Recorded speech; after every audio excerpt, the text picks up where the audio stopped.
જાહેર પરીક્ષાઓમાં ગેરરીતિઓ અટકાવવા માટેનું સુધારા વિધેયક 2026 સંસદમાં વડાપ્રધાન શ્રી નરેન્દ્રભાઈ મોદીના નેતૃત્વમાં પસાર થયું છે.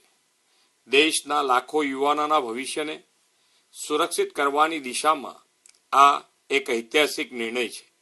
વડાપ્રધાનશ્રીએ સ્પષ્ટ શબ્દોમાં કહ્યું છે કે યુવાનોના ભવિષ્ય સાથે કોઈ પણ પ્રકારનું સમાધાન કરવામાં આવશે નહીં.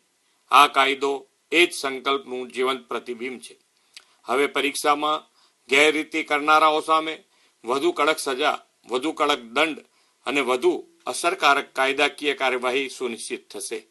કેન્દ્ર સરકારે પારદર્શક, નિષ્પક્ષ અને વિશ્વસનીય પરીક્ષા વ્યવસ્થા માટેનું મજબૂત કાનૂની માળખું તૈયાર કર્યું છે.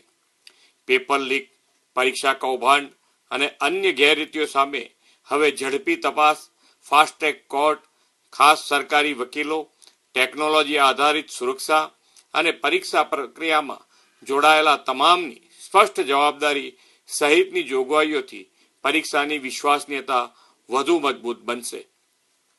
પરીક્ષા એજન્સીઓની કાર્ય પદ્ધતિ, ટેકનિકલ સિક્યોરિટી, ડિજિટલ સર્વેલન્સ અને એક્ઝામ મેનેજમેન્ટને આધુનિક બનાવવા માટે એક ઉચ્ચ સ્તરીય સુધારા માળખાની રચના પણ કરવામાં આવી છે. એ જ દર્શાવે છે કે શ્રી મોદી સાહેબે ભવિષ્યમાં આવી ઘટના ફરીથી ન ઘટે તેના માટે પૂરતી વ્યવસ્થાઓ સુનિશ્ચિત કરી છે. વિકસિત ભારત 2047ના અમૃતકાળમાં દેશને શ્રેષ્ઠ માનવ સંસાધન આપવું હોય તો ભરતી પ્રક્રિયાની પવિત્રતા જાળવવી અનિવાર્ય છે.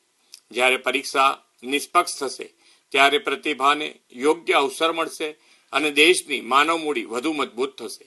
આદરણીય વડાપ્રધાન શ્રી નરેન્દ્રભાઈ મોદી યુવાનોને આવતીકાલના નવા ભારતના નિર્માતા કહે છે અને આજના આ ઐતિહાસિક નિર્ણયે ફરી એકવાર આ વાત સાબિત કરી દીધી છે.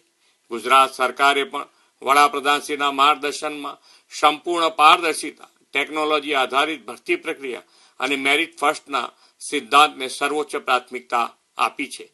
સમગ્ર ગુજરાત આ સુધારાને આવકારે છે.